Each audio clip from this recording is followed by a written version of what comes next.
नमस्कार, no you में आपका स्वागत है। आज हम आपके लिए लेकर आए हैं हिंदी साहित्य के सूर्य मुंशी प्रेमचंद द्वारा रचित एक अत्यंत मार्मिक और जीवन से जुड़ी कहानी, रामलीला। यह कहानी केवल राम की लीला नहीं, बल्कि उस बाल मन की लीला है जो श्रद्धा, उत्साह और कल्पना के रस में भीगा हुआ है।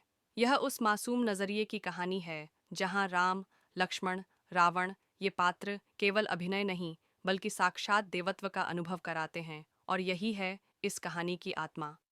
तो आइए सुनते हैं रामलीला। काफी अरसे से रामलीला देखने नहीं गया। बचपन में जो आकर्षण था, अब वह बात नहीं रही। अब जब उन भद्दे मुखौटों वाले बंदरों को दौड़ते, हू हू करते देखता हूँ, तो हंसी आती है, आनंद नहीं। कभी जिन दृश्यों ने रूह को झकझोर दिया था, अब वे मात्र तमाशा लगते हैं। काशी की रामलीला तो ख्याति प्राप्त है। सुना है लोग दूर दराज से उसे देखने आते हैं। मैं भी एक बार बड़े जोश से गया था, लेकिन सच कहूँ, मुझे वहाँ की लीला और किसी देहात की लीला में कोई विशेष अंतर नहीं लगा। हाँ, रामनगर की लीला थोड़ी भव्य है, साज सज्जा अच्छी है, राक्षसों और वानरों के मुखौटे पीतल के होते हैं, गदाएं भी असली लगती हैं, राम और लक्ष्मण के मुकुटों में भी थोड़ी चमक होती है। लेकिन अगर सजावट के परे देखा जाए, तो वही हू वही शोर, वही अभिनय। फिर भी लाखों की भीड़ उमड़ती है। क्यों? क्योंकि कहीं न कहीं हम सबके भीतर वह बच्चा अभी भी जीवित है, जो रामलीला की ओर एक असल स्वर्गिक संसार के द्वार की तरह देखता है। एक जमाना था जब मुझे भी रामलीला में वास्तविक आनंद आता था। और आनंद कहना शायद छोटा शब्द होगा, वो आनंद नहीं, एक उन्माद था। हमारे घर से लीला का मैदान बहुत पास था, और सौभाग्य से वही घर जिसमें लीला के पात्रों का श्रृंगार होता था, वो तो मेरे घर से बिल्कुल सटा हुआ था। दोपहर के 2 बजे से ही पात्रों की सजावट शुरू हो जाती थी, और मैं तो जैसे सबसे पहला स्वयंसेवक होता था। कभी रंग घोलना, कभी पंखा झलना, कभी रामरज पीसना। इन सब में जो आत्मीयता थी, वो आज की किसी नौकरी में नहीं। राजकुमारी का श्रृंगार एक कोठरी में होता था। सफ़ेद गाढ़े पाउडर पर लाल नीली बंकियां बनती थीं, और जैसे ही श्रृंगार पूरा होता, मैं तो जैसे स्वर्ग में पहुंच जाता। जब विमान निकलता था और मैं रामचंद्र जी के पीछे बैठकर उसमें सवार होता, उस समय जो गर्व, जो रोमांच महसूस होता था, वो आज तक किसी भी उपलब्धि में नहीं मिला। निषाद नौका लीला का दिन था। कुछ दोस्तों के कहने पर गुल्ली डंडा खेलने लग गया। वहां श्रृंगार नहीं देखा, विमान भी छूट गया। और जब मैं भागते हुए घाट पर पहुंचा, तो नाव खुल चुकी थी। रामचंद्र, जिनकी मैं इतनी श्रद्धा से सेवा करता था, आज वह मुझसे नजरें चुराकर नाव में बैठकर चले गए।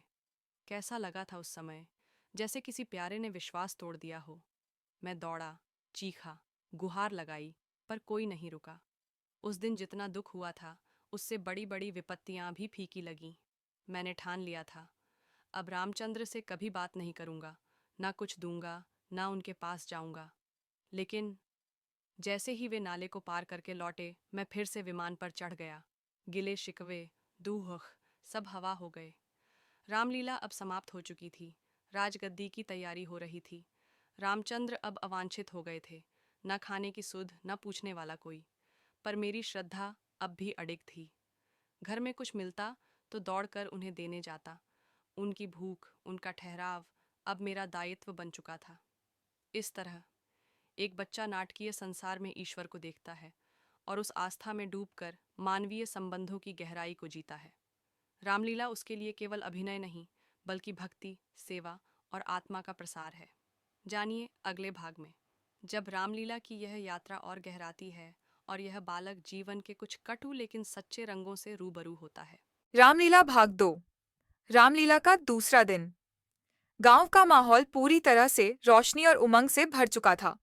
जगह जगह सजावट की गई थी और लोग अपने अपने घरों की चौखट पर खड़े होकर उस अलौकिक दृश्य का इंतजार कर रहे थे, रामचंद्र की सवारी का। शाम होते होते रामचंद्र की शोभा यात्रा निकली। लोगों ने श्रद्धा और भक्ति के साथ हर द्वार पर उनकी आरती उतारी। कहीं रुपए अर्पित किए गए, कहीं चांदी के सिक्के और कहीं मात्र भावनाओं से पूजन हुआ। मेरे पिता पुलिस में थे और संभवतः नियमों की सीमाओं में बंधे होने के कारण उन्होंने आरती उतारी, पर कुछ भी अर्पित नहीं किया। उस समय मुझे इतनी शर्मिंदगी हुई जिसे शब्दों में बयां करना कठिन है। संयोग से मेरे पास 1 रुपया था। मेरे मामा दशहरे से पहले आए थे और वह रुपया मुझे दे गए थे। मैंने उसे बड़े प्यार से बचाकर रखा था। दशहरे के दिन भी उसे खर्च नहीं किया, लेकिन आज जब पिताजी ने खाली हाथ आरती की तो मुझसे रहा नहीं गया।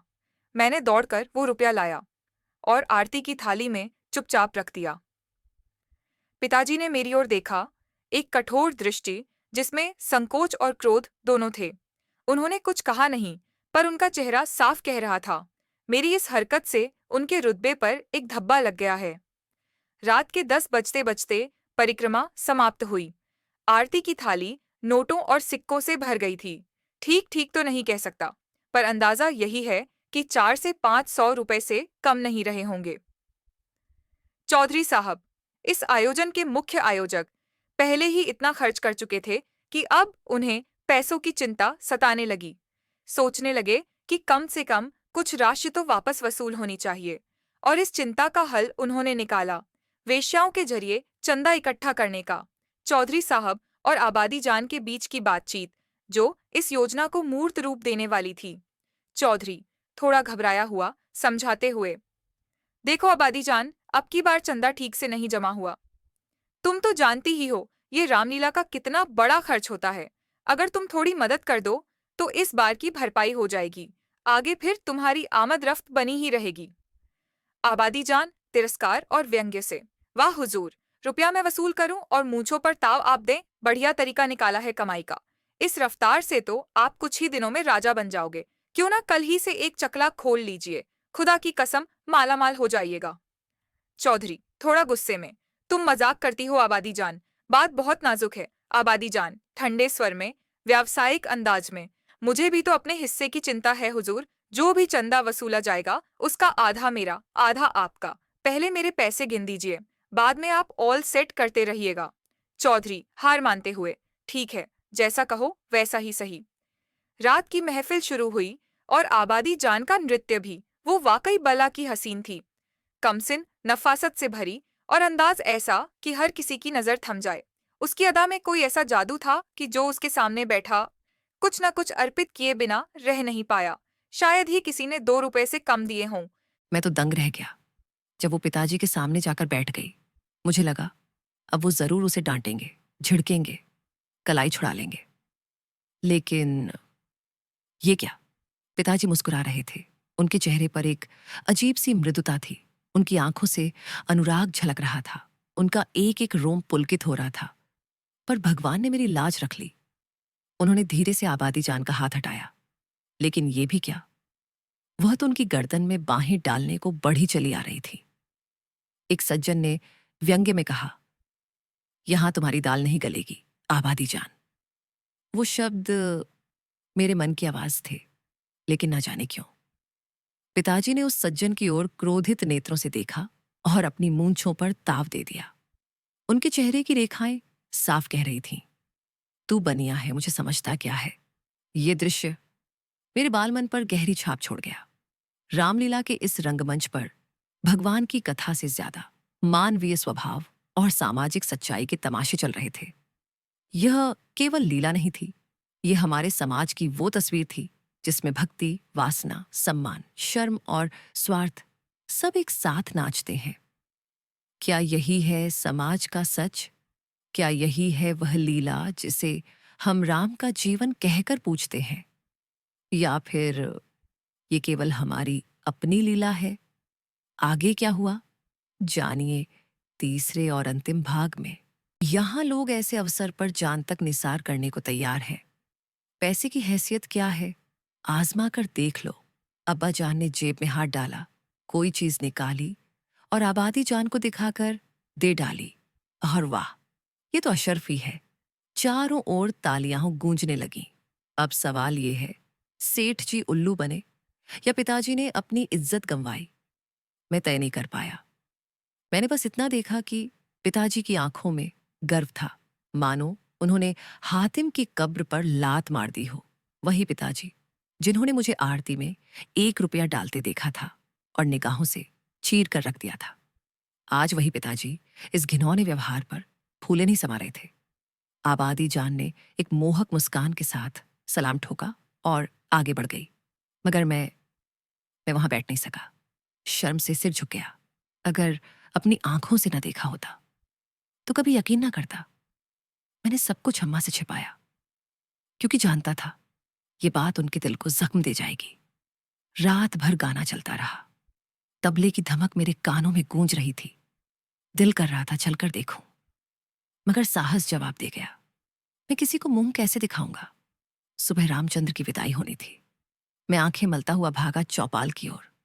डर था कि कहीं वो जा न चुके हों। पहुंचकर देखा, तवायफों की सवारियां जाने को तैयार थीं। आसपास आदमी हसरत भरे चेहरे लिए खड़े थे। मैंने किसी की तरफ न देखा, सीधा रामचंद्र के पास गया। लक्ष्मण और सीता बैठे रो रहे थे। रामचंद्र खड़े थे, कांधे पर लोटा डाले, सबको समझा रहे थे। मैंने धीमे स्वर में पूछा, क्या क्या तुम्हारी विदाई हो गई? रामचंद्र, थका हुआ स्वर, हाँ, चौधरी साहब ने कह दिया, जाओ। कोई रुपया नहीं मिला, ना कपड़े। कहते हैं इस वक्त बचत नहीं है, फिर आ जाना। राह खर्च भी नहीं मिला, बस बोले पैदल चले जाओ। मुझे बहुत क्रोध आया। वेश्याओं के लिए रुपये और सवारियां, मगर रामचंद्र जैसे कलाकारों के लिए कुछ नहीं। पिताजी ने आबादी जान को अशर्फी दी थी, क्या ये मेरे राम के लिए 2 आने भी नहीं दे सकते? मैं दौड़ा, पिताजी से कहा, रामचंद्र को कुछ नहीं मिला, 2 रुपये दे दीजिए, मैं उन्हें दे आऊं। पिताजी कठोर स्वर में, मेरे पास रुपये नहीं है, जाओ अपनी किताब देखो। वो घोड़े पर सवार हो गए। उसी दिन से मेरी नजरों में पिताजी की मूरत बदल गई। उनका आदेश अब मेरे लिए अर्थहीन था। अब जो वो कहते, मैं ठीक उसका उल्टा करता, भले ही उससे मेरी हानि होती। मेरे पास 2 आने पड़े थे, उन्हें उठाया और जाकर शर्माते हुए रामचंद्र को दे दिए। उन 2 पैसों को देखकर रामचंद्र की आंखों में जो चमक थी, वो मेरे जीवन का सबसे अमूल्य दृश्य था। बस वही 2 आने लेकर राम, लक्ष्मण और सीता हमेशा के लिए विदा हो गए। मैं अकेला उन्हें कस्बे की सीमा तक छोड़ने गया। लौटा तो आंखें नम थीं, मगर दिल गर्व और संतोष से भरा था। यह थी मुंशी प्रेमचंद की कालजयी कहानी, रामलीला का तीसरा और अंतिम भाग। यह सिर्फ एक बालक की यात्रा नहीं थी, बल्कि एक जमाने की सामाजिक व्यवस्था, नैतिकता और व्यक्तिगत जागरूकता की झलक थी। आपका साथ देने के लिए धन्यवाद। अगर आपको यह ऑडियो सारांश पसंद आया हो तो लाइक, शेयर और सब्सक्राइब जरूर करें। मिलते हैं अगली कहानी के साथ। तब तक के लिए नमस्कार।